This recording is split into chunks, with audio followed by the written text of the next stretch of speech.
This is a podcast by the Straits Times. Well, when I retired from swimming, I really wanted nothing to do with swimming. How do we find this next star? Oh, why you get all the hard questions? That's what presidents are for. Yeah, exactly. That's why you got the big designation. Making it better for future athletes such that they're able to continue swimming way into their careers, reach their peak, and hopefully come back and contribute, which is what I really hope for Joseph as well. Hi, you're listening to The Hard Tackle, and I'm ST Sports reporter Deepanraj Ganesan. Unless you've been cut from all forms of communication for the past week, you'd have seen the big announcement from one of our biggest sports stars. Joseph Schooling, the only Singaporean to have won an Olympic gold medal, announced his retirement from competitive swimming on April the 2nd. In a post on Instagram, the 28-year-old who won the men's 100-meter butterfly final at the Rio 2016 Games said, "Today marks the beginning of a new chapter." By now, you have heard and read all about what Schooling has had to say, and in this episode, my guests and I will dive in on what's next, what we as a sports industry can learn, and who can perhaps take over Joseph Schooling. Joining me today are Singapore Aquatics President and former national swimmer Mark Chay, two-time Olympian David Lim, and my colleague, Assistant Sports Editor Rohit Brijnath. David, I'll start with you first. The last time that you were here, of course, in the studio with me, which was last March, you said retirement would be a good option for Joseph Schooling. And 1 year later, it has happened. I'll ask you for Toto predictions next time. Were you surprised at all that, he has taken that option, and do you expect it to take this long before he made the decision? Oh, the timing of the announcement is different from, I think, how probably Joseph felt. But I think a lot of people need to understand that elite athletes are held ransom by their own high standards. I think because of the way that the training has been for him, or he's been limited to the training, I don't think he is able to replicate some of the form that he had earlier in the earlier years. So I think as an elite athlete, that there has always been an option to maybe call it a day, because you can't put in the time, the work needed to get the kind of results. Then that is an option. So that's how I felt last March, where you asked me, then that was my honest truth. Okay. Rohit, you have had a front row seat to this whole retirement announcement. Could you give the listeners and me an insight into when this interview took place? How did you feel after speaking to him? So the interview took place some weeks ago. I knew he was going to retire, and so we sat down for a really long chat. Actually, it was exactly 84 minutes. And I think one of the interesting things, both Mark and David will know, is that when athletes are competing, there is a limit to what they are going to reveal, because they are competitive beasts. They don't want to tell you everything. But I think so it was really nice to speak to him, because he was retiring. There are a lot of things about him we didn't know, and a lot of things. I followed his career, but obviously there are so many things I didn't know. So I found out so many things. It was so nice, for example, to listen to his confidence. And confidence is such a wonderful thing, which again athletes don't like to reveal necessarily when they're playing. But to hear him say that at the Olympics they were playing in his sandbox, which might sound cocky, but it's not cocky at all. I think that was his confidence. That's what you need to be a great athlete, talking about how it was his race to lose, and how he felt, and, the great conversations he had with Michael. And I think Michael Phelps is extraordinary as a peer and as a competitor, and being so incredibly honest about his complacency later. And I think that's one thing that I'm sure we're all going to talk about, that, we talk a lot about athletes who lose, right? But one of the things that Joseph has also taught us, and what we have to learn, is about what happens when you win. We're not used to winning such big medals. So what happens when you win? A lot of things happen to an athlete when they win. They can become complacent, as he did for a little while.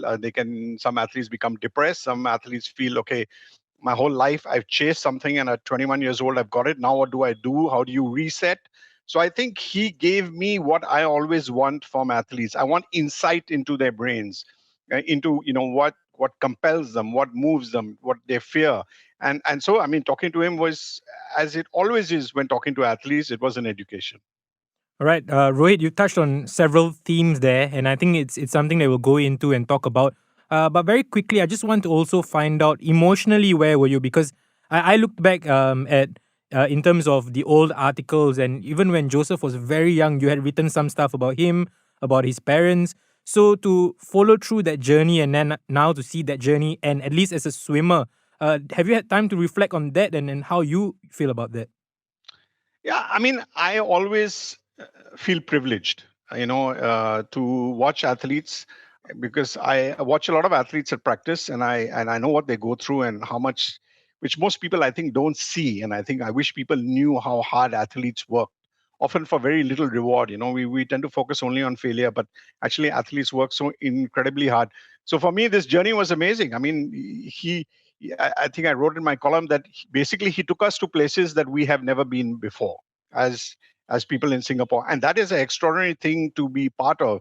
And obviously, that night in 2016, again, I use the word privilege. I was with two other colleagues of mine, and both Singaporeans, both were crying, and it was an incredibly moving moment. To see Joseph almost stunned, expecting to win, but yet stunned by the fact that he had won.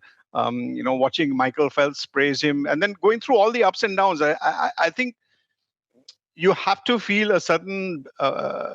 You have to feel emotional. I feel athletes take you for a ride, and then it's up to them when they want to end that ride. And you sort of always wish the ride goes on because it's such a fantastic thing. Yeah. Fantastic to hear that, Mark. When did you first hear of that decision to retire? What did you tell him? Did you at all try to, convince him to reconsider his decision? Yeah, Deepan, of course, Rohit and Uncle David here. It's good to be here. I guess SAQ, we first heard about it actually the weekend before he made his announcement. Of course, there'll always be speculation on when he'll retire, when he'll call it a day. I think there was also a question on his consistency in terms of practice, where he's actually training. But of course, there was still hope that he would continue on after he ORD'd in January. But I think he made the decision that, summiting that mountain again to reach the kind of heights and expectations that he had would be something which would be very hard right now. It's about motivation as well. And he has other summits to climb. David and Mark, maybe just reflect back on your own retirements during your career. How difficult was it to come to that decision, and what are the factors that you considered before you told yourself or told the public or told the media, I'm calling it quits? Have you ever considered a comeback since? For me, no. Okay, my retirement was basically due to NS. Okay, once I finished NS, I knew that I was done. I was done. After my time in NS, I spent another 3 months training, and I went for my last SEA Games, and that was it. It was quite simple for me because I knew I could never replicate the form that I had maybe in the 88 Olympics, and it's just I wasn't in the right environment, so I decided that was it. What about you, Mark? Well, it's a rather easy decision for me. I think when I was very young and I took swimming a bit more seriously, I had a good community around me that actually asked me what I wanted to achieve. And I wrote down everything that I wanted to achieve, including like going to the Olympics, medaling at, getting gold medal at Southeast Asian Games, making a final at Asian Games. And, I wasn't as fortunate as some of our other athletes who were able to defer national service, but I served my military service. I went on a athletic scholarship to BYU. I never did quite hit my times after that because of various reasons. One of them is, of course, injury. But when I was done with college swimming, I knew that I completed everything I wanted to in my career, and it was time to actually move on. So when I asked, have you ever considered coming back since your retirement? So in the months that follow, in the weeks that follow, did you ever look back on a decision and maybe when you went out to the pool again and you find the love again and you considered coming back? Is there a possibility at all that Joseph might, find that love again, do you feel? Well, when I retired from swimming, I really wanted nothing to do with swimming. I think, you had, my coach was Mr. Kee Soon Bee, right? And he always believed that the fitter you are, the better you are. And every session seemed to be longer and more mileage and more volume. So I was done with my 20K sessions a day. I was done with swimming and competing. I wasn't really into, I think back then the whole Singapore Aquatics or Singapore Swimming Association back then wasn't, it wasn't the association it is today, right? Where we're very athlete-centric. We really wanted to build the relationships with the athletes and hopefully give them a pathway after. And, I just didn't want anything to do with swimming. But I think later in life, I looked back at swimming and I thought that this is something which I could really come back and make an impact, making it better for future athletes such that they're able to continue swimming way into their careers, reach their peak and hopefully come back and contribute, which is what I really hope for Joseph as well. Mm-hmm. David, I think it's quite interesting that you mentioned that, you retired shortly after national service, which is quite similar to Joseph, right? So what was in your thinking at that time? Did you just feel that because of 2 years in national service, you won't be able to logically go back to the form that you were in before? Is that the same way Joseph is probably thinking about it? I would think so, because what we went through in national service, although back then I graduated and then came back to serve, so the deferment that Mark was referring to, for me, it was my time in the NS. I spent it swimming and playing water polo. But I felt that I didn't feel myself being useful. Every day we're just swimming and playing water polo. I just got really sick of it. I had to sit down and consider, because I retired in September 1991. And I just had to train another year, or less than that, to make it to the 92 Olympics. But I still didn't want to. The force was very strong. So when we look at the psyche of an athlete, and Rohit, I'll bring you in on this one. In terms of Joseph's mindset, would it be simple to say that he would have thought, can I make another Olympics? And if the answer is no, then it's retirement. Because some might say, why not he try for like a SEA Games again? Because that's more achievable, that's more in your reach, right, as compared to Olympics. So would an athlete's mindset be to always aim for the highest, and if I'm not able to reach the highest, then that's it for me? I think that's pretty difficult to answer, because I just think it's an athlete to athlete situation. But I would feel, yes, if you have been an Olympic champion, then you don't necessarily want to settle just, you're not swimming just for the fun of it. I don't think so. I think, you're swimming for the challenge. You're swimming to, find your best, to be the best, to beat the best. So obviously, if you've been an Olympic champion, why would you want to go and, just win SEA Games gold? That doesn't seem something that I would think likely. You might just do it as a farewell. That's fine. But it's not something that could become, I would think, a number one goal. I think both of them, they're both great swimmers. They've been to the Olympics, Mark and David, and they're saying, you just get tired of it. Sometimes some people don't like the traveling in sport, some people don't like the training, some people don't like the grind, some people don't, they've had enough competition, they've met their goals. So I'm totally okay with him sort of quitting, and I completely understand it. Why? All right. So schooling retires with one Olympic gold medal, right? It's way more than any of us can dream of in a lifetime. But is there a sense here of what could have been? People might say, could he have won 2? Could he have gone to more and been more successful? Lots of questions in that regard. I would ask first and foremost, do you feel like he reached his peak almost too early? Could there have been a better support for him to ensure that this peak would have sustained after that, Mark? And those are really good questions, right? About peak and all that. Of course, on hindsight, we can make our own guesses and suggestions, but I think you look at his trajectory. It was a very steady trajectory. From 2012 all the way to 2014 when he got his gold medal, and of course 2016 again, and 2017 at the World Championships where he medaled in. I think the ascent was good, was smooth, and the question I actually have is really about whether he was able to sustain that, right? And whether he had the right motivations. And I think these are all. When it comes to Singapore, we've never had an Olympic champion. We have a handful of world champions, but none in a blue ribbon event like aquatics at the pinnacle of sports, which is the Olympics. So I think there were a lot of hygiene issues that I had in my mind about whether we're able to embrace as well as support an Olympic champion in Singapore, right? Now, of course, if you talk about the coaching requirements, the infrastructure, the support systems in Singapore were great. But I think the question I had was really, as a community, as a sporting culture, were we ready to embrace something like that?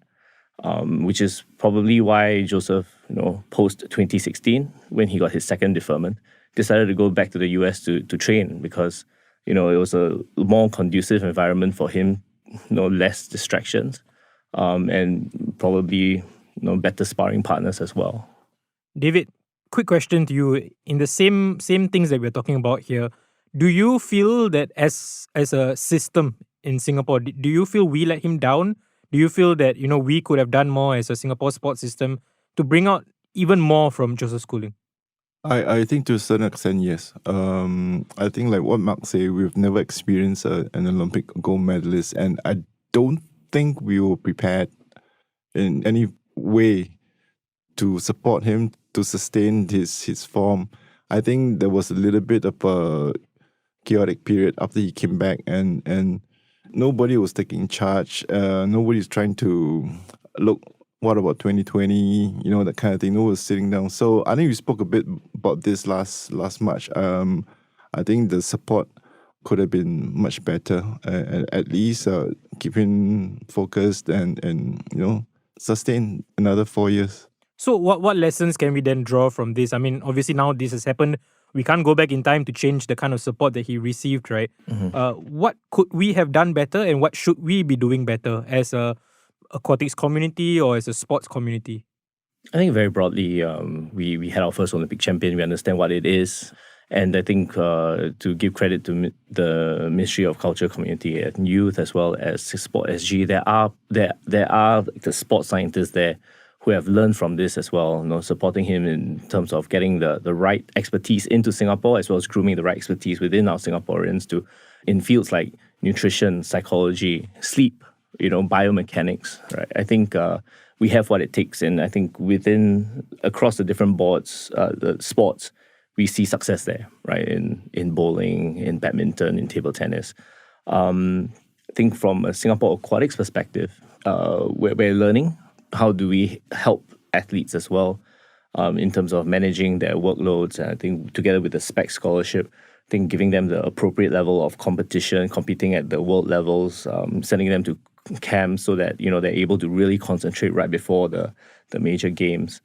I think in let's say from a Joseph Schooling's perspective or a world champion's perspective, I think as a society we also need to understand that they've spent 10, 20 years of their life, right, on one single moment, right? And I felt that for Joseph to actually do everything that he required in that single-minded pursuit of that Olympic gold medal, and then to fly back the day after, I think as Olympians, as someone who has reached that, right, he should have taken time to actually understand that he's achieved, to absorb it and actually embrace this moment with his fellow Olympians in Rio instead of flying back and applying for that as well. And I think having missed that opportunity, it took him a few more weeks, months, even years to understand the gravity of that and understand what he needs to do to refocus for the next challenge, which was 2020. Yeah, Deepan, I just want to just add some things to what they've said. I like Mark's point about, maybe staying back in Rio for a day or two. But the point is that I don't know if anybody was actually ready for him to win. And so maybe we also in Singapore didn't know what to do with him. And it is understandable because this is how an education of a sports culture happens, is that somebody wins for the first time and then you make missteps. The system makes missteps. The swimmer himself might make some missteps, but that's how you learn, He didn't know. So one of the things he told me in his interview was at one level he wanted to go abroad because, as Mark had mentioned, because you get tougher competition there on a daily basis. Yet he wanted to stay close to his parents. So there are so many pulls and pushes, right? He also said he needed to take time off because he was so tired. And sometimes I know an Olympic shooter who won a gold medal. And one of the things he told me after he won the gold medal was what he had done in the 4 years previous to winning his gold medal. he could never replicate that again. That the madness he went through to get to the gold, he couldn't do that again. He'd have to find some other way to get to the gold medal. And I think this is the same thing happened with Joseph. How hard he worked and what he did, I don't think he could do exactly the same thing again. He had to find a new way to do it. And so the system with him is also finding a new way to do it. So I don't think anybody is to blame for anything. This is just part of the education of a sports culture, I feel. So Ray, you talked about how there is no blame game here, and I completely agree. But I guess in the aftermath of this whole retirement, I think we are all looking for ways that we can improve. The next time we have an Olympic gold medalist, what should we do better? What can we do better? And one of the things that came out from Rohit's interview was that actually surprised me was Joseph talking about how the whole sponsorship and the media glare, he didn't really have anyone to help him through that sort of things. So there's two things, right? One is the sporting part of it, and the other is the sponsorship and all these other things that come with winning a gold medal. So maybe firstly for the sporting bit, I open the question to anyone here. What should we do better in exactly? When we talk about we should have done better, we learn from the mistakes. What are these mistakes and what should we be doing better? Okay, they know much better than me because they're in the business, right? But the first thing I would say, apart from anything else, and maybe they've already done this, is I would, Mark's the president, he should just invite Joseph to come and just speak. Maybe they've already done this. I'm second guessing him, but, just come and speak to people and say, look, this is the problems I went through. These are the holes that we need to plug. But again, it's the same thing. Nobody had won Olympic gold or nobody had achieved this level of fame. So there's nobody there to guide him, and that happens in many countries where people are the first to do something. You take these steps and, there's nobody to hold your hand and you learn on your own. But we would be doing the whole achievement a disservice if we didn't learn from it, if we didn't learn from what he honestly feels where people let him down, that they could have helped him in this. And so we plug those holes so the next person who it happens to does not face these problems. I agree with Rohit totally, right? I think the conversations leading up to his retirement were really about what can we do to continue this whole pipeline of athletes to reach the peak. And I think the conversations would then turn into how do we sustain this success. And I think Joseph he's always open. He's always open to share, and we're always happy to hear from him. But I think in Singapore, we need to do a better job in institutionalizing all this knowledge that now that we have a lot of world beaters, right? Getting more and more world beaters in the various sports. How do we actually sit the athlete down to really think about what the lessons are? I think in some countries, you like Japan, for example, like Koji Marufuji, for example, who is the chair of the sports, Japan sports, right? I think he did a PhD, right, in hammer throwing, and he won the gold medal in 2012. And I think that whole process of actually writing into some sort of academic paper to what are the successes, what are the pitfalls, right?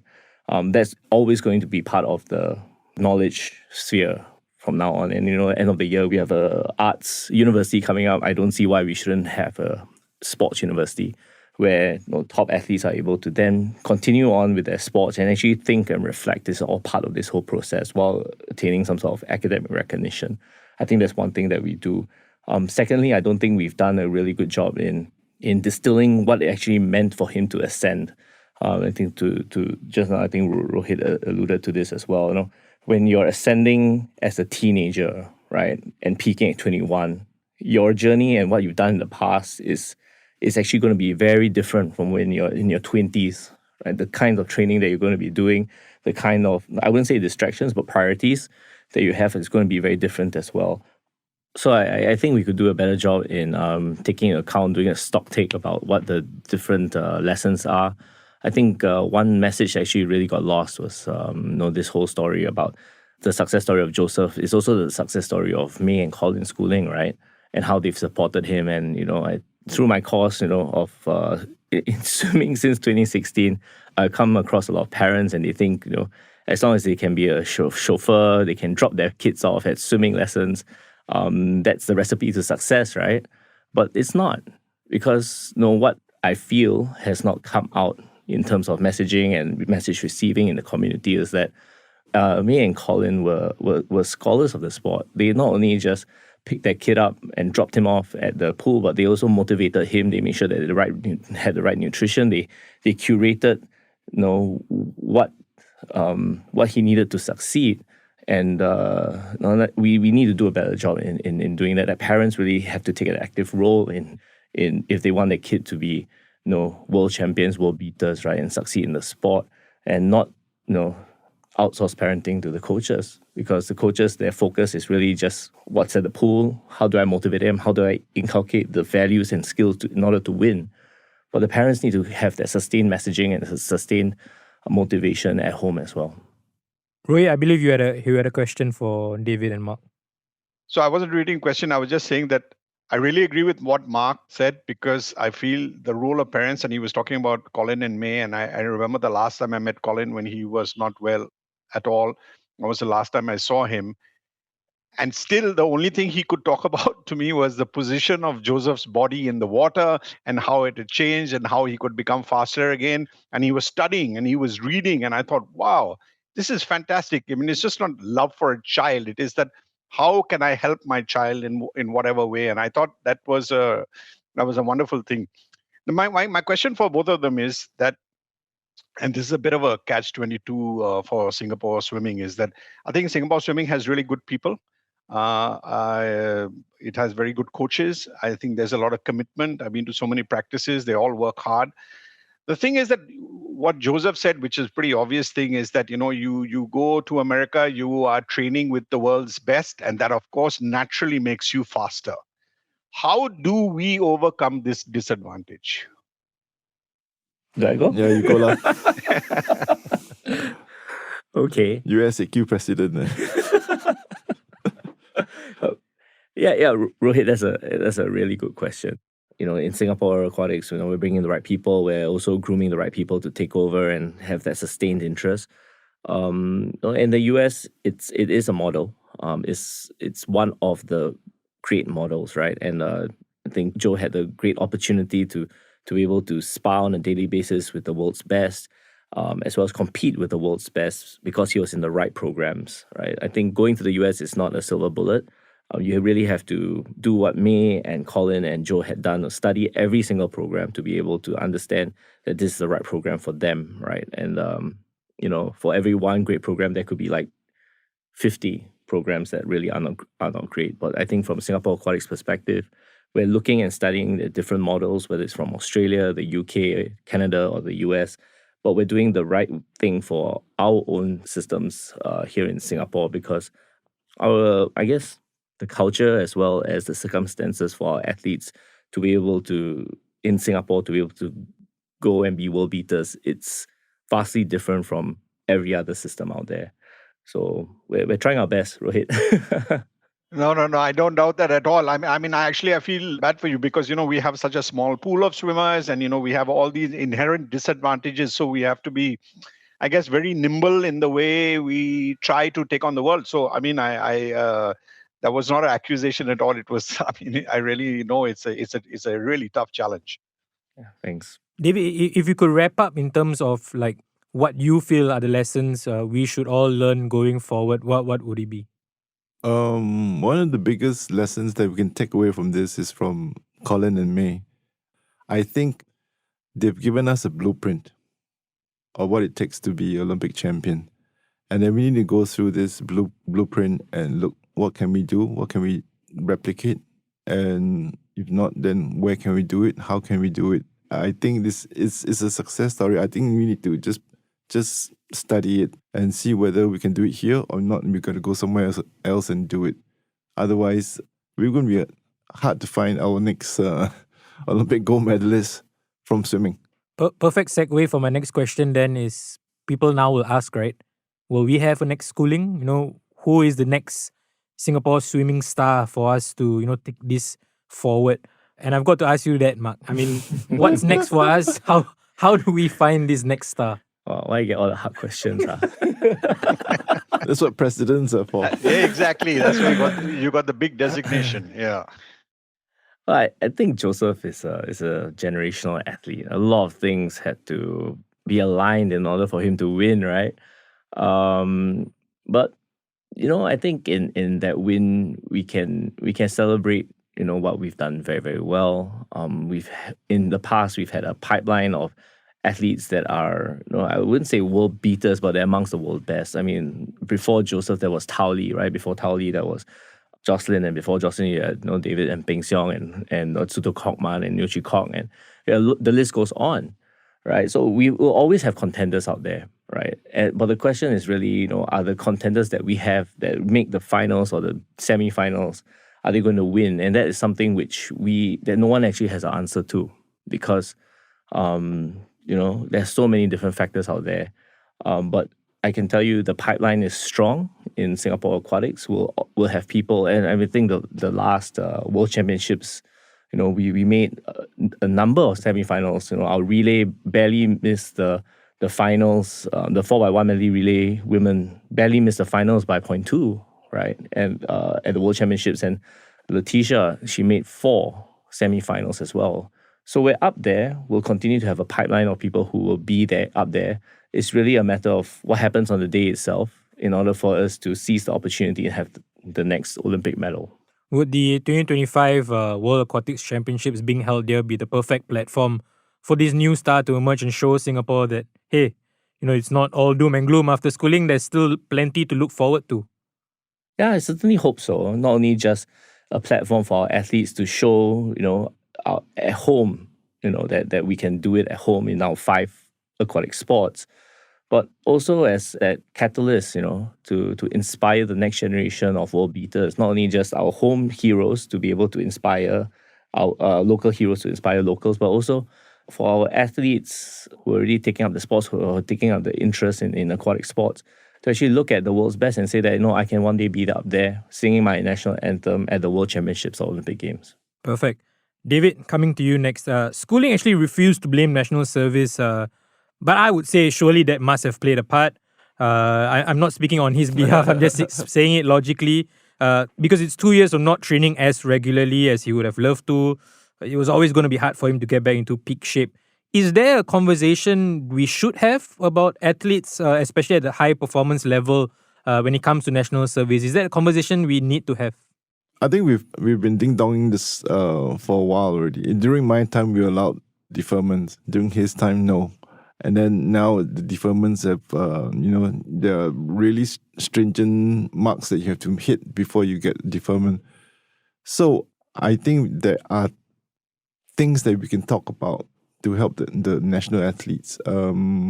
I feel that maybe SAQ, Sports Singapore can actually look into it also. If not, you have all these young male athletes that are just trying their darndest best to get whatever they can before they hit 18.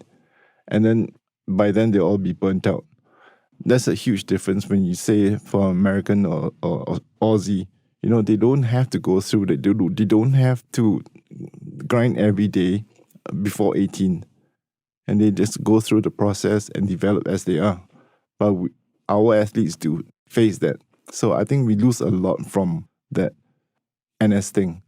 But I understand that the policies are made for all sports. So I think it's going to be a long drawn process. I don't know whether SAQ can do something about. I don't know. Maybe Rohit has an inside. Yeah, Rohit, maybe the question to you is this an important conversation to be had at this moment where we look back? It's to me, it's one of the lessons that maybe we can learn from. I mean, we talk about the other lessons that we learn, right? And this could be one of them. Do you feel the authorities or the stakeholders will have that conversation? I mean, there's no question. It's a conversation that it is going on, as David said, is ding-donging between, but I think defense comes first. I pretty much understand that, and I think even Joseph said that to me. But eventually, in the end, if we are investing so much money in athletes in Singapore, so sometimes I think of it like I'm a little bit of an outsider, that I'm seeing so much money invested in Singapore athletes and Singapore sports, and then the men will come to a point and then they go, and then, their form just falls. So the first part, one of the things I feel which is not adequately done is 2 things. One is, I don't think there's enough conversation with the public sometimes to understand what happens to athletes when they go into NS? They think, oh no, they're just trying to skip national service. No, they're not. But the fact remains that I think Jonathan Tan told me once that, people think, oh, you miss swimming for just 2-3 days, it's no big deal. But yes, there is, because these guys would know that getting back your feel in the water can take you a couple of days. So actually, you're missing much more than 2-3 days. And when you are trying to be great, right, and you're trying to take on the world, then obviously these narrow, small things are what matter. So I think that's one thing, is to have a good conversation in the public about what happens to athletes when they are not training full time, right? And the second thing is, I just feel that, both sport and defense have to have slightly open. I'm not saying they don't. I'm just saying I'm not privy to these conversations, but they have to have open minds when they go into conversations of how we're going to help each other. That swimming understands, of course, the place of defense in this country, which is first. And the people in, the defense understand that, look, we need to do this for athletes to see how we can find some fluid system for it to work. That there should be no impasse, So I don't know if there is. As I said, I'm not privy to these discussions. But these are two things, and I think we have to keep having this conversation. And it's not like, athletes are being spoiled or given special privileges and whatnot. People often, I feel, sorry, I'm just going on, they will go on, why don't we give special privileges to people in other fields or whatever? But in other fields, I feel, and I'm sure people will argue that I'm wrong, but let's say in music or something like that, or the arts. So you're not as time bound as you are as an athlete. You can be a musician at any age. I'm sure those early years help as well. But athletes are living in a very compressed universe. And so 2 years can be 1/5 of an athlete's lifetime. And so therefore, it's a big deal. Yeah, I think like Rohit mentioned, these are important conversations that we should have, and I do hope that these conversations take place beyond just this podcast studio. Winding down our conversation now, Mark, what support will Singapore Aquatics provide to schooling as he goes into this transition of a post swimming career? Okay. Maybe I'll just add a little bit on the NS question, right? And I think it was very, I guess, encouraging to hear that for Joe, he felt that he was given adequate flexibility to train at the media get together, as well as I think the various interviews that he was given, and I think that flexibility is given by MINDEF for exceptional talent. Number one, they have to be good soldiers, of course, and they complete their work to actually come out and train. But I think we also can look at different models out there. I think Korea is another example of a country that has excelled in swimming, right, in aquatic sports. They recently came back with a 200-meter gold medalist, freestyle men, right, and he's exempted from national service. I'm not saying that Singapore should do that, but I think it really it's just one of those examples that if you've excelled in this, there are different ways to serve your nation. I'm not saying that defense is secondary to sporting achievements, but it's just one example. And also we need to look at the individuals, right? And really look at, does it really affect the trajectory of an athlete across the board, across different sports? I think for swimming, it's mission critical that we actually allow an athlete to go through that trajectory, especially in those 2 years, at that physical peak, to be able to do that. But we've also seen in some examples, Tiong Chen Wei, right? Tiong, after his national service, he was a little bit more matured, and he was able to then break the Asian record in the 50 meters butterfly. But for Johnny, right, Jonathan, I think that was I would say a tragedy in my mind. Like he couldn't come out and train. He was training on the weekends, and he lost a little bit of flexibility as well as water feel, and that's definitely going to attract it. Although he did qualify for the Olympic Games after his national service, but in my mind, it will always have been, what if he had gotten his deferment, right? His trajectory would probably be different, right? He'll probably be in the finals of the World Champs. He'll probably be in contention for medaling. I'm not saying that he isn't, but it really depends on the athlete. So back to your question about what support that we will provide Joseph Schooling. I think we have various schemes within Singapore Aquatics to support our retiring athletes, right?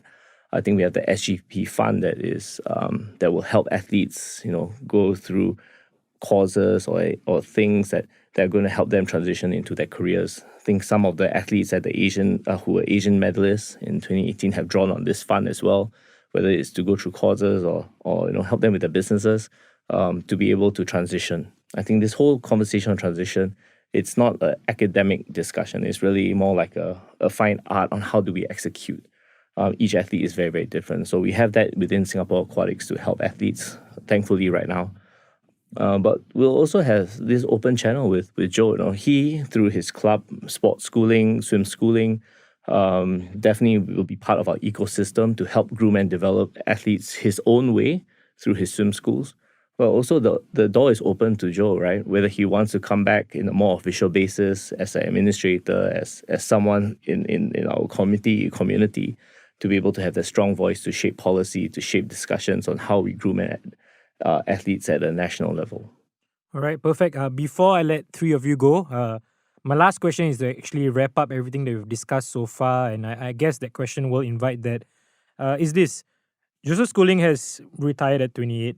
If there is one lesson Singapore should learn, what is it? Rohit, go. No, as I said right at the beginning of the program, for me, this is always an important thing, is that, we talk about lessons from losing all the time, right? I think Joseph has given us lessons from winning. When you're winning at the big time is something that we have not done, right? There are a lot of lessons. So I think he's given us a lot of things to think about with his winning. What do we do with winning? Not just how do we win, but what do we do with winning? How do we manage winning?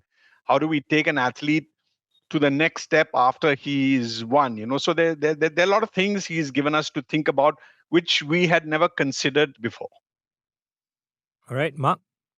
Well, there's so many lessons, right, through this 10-year journey that Joe has brought us, the highs, the lows. I think the one lesson that I think really stands out is that belief, right? In spite of everything, he and his parents were able to accomplish something which everyone thought was a dream, right? And that single self-belief, right, is actually what's going to change and shape champions in future. Whether you're going to stand behind the blocks at the final of the Olympic Games, right, with your knee shaking, or whether you're going to say that, so what if I have the three other best flyers in the world, right, swimming next to me? I'm going to take it out. I'm going to come back strong, and I'm going to win this, not only just for myself, but my family, but the people who supported me, and for Singapore. All right, David?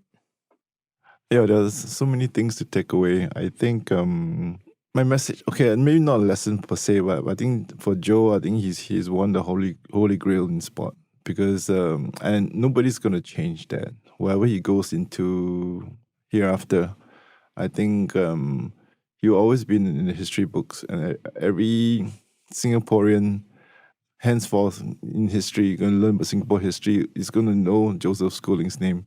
So I think this is an inspiration for all Singaporeans to be able to have somebody like Joseph, and also to maybe learn from him. All right. Can I just add one thing? I just want to add one thing to what Mark said. I really like both their points, especially Mark's thing about self-belief. But one of the things that I've seen with Singapore athletes over 17 years is that I feel sometimes they can be a bit shy and hesitant to show off their aggressive, assertive self. And one of the great lessons about Joe, I think, which of course I also think in part he learned in America, he's cocky. And it's actually not a bad thing. We shouldn't in Asia look at that as a bad thing. It's okay to go out there and believe that you can beat the best. I mean, and to feel it and to show it in your body language. It's not a bad thing.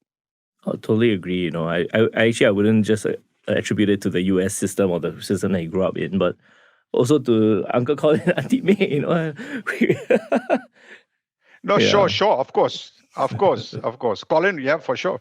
I think it's been a brilliant conversation. I'm sure we covered plenty of aspects about the retirement and what we can learn as a sporting community and beyond. Rohit, David, Mark, thank you so much for joining me on the conversation. I hope our listeners will enjoy it as well. Thank you. Thank you. Send your feedback to podcast@sph.com.sg. Find us on Apple Podcasts, Spotify, or within our Straits Times app. Thanks for listening.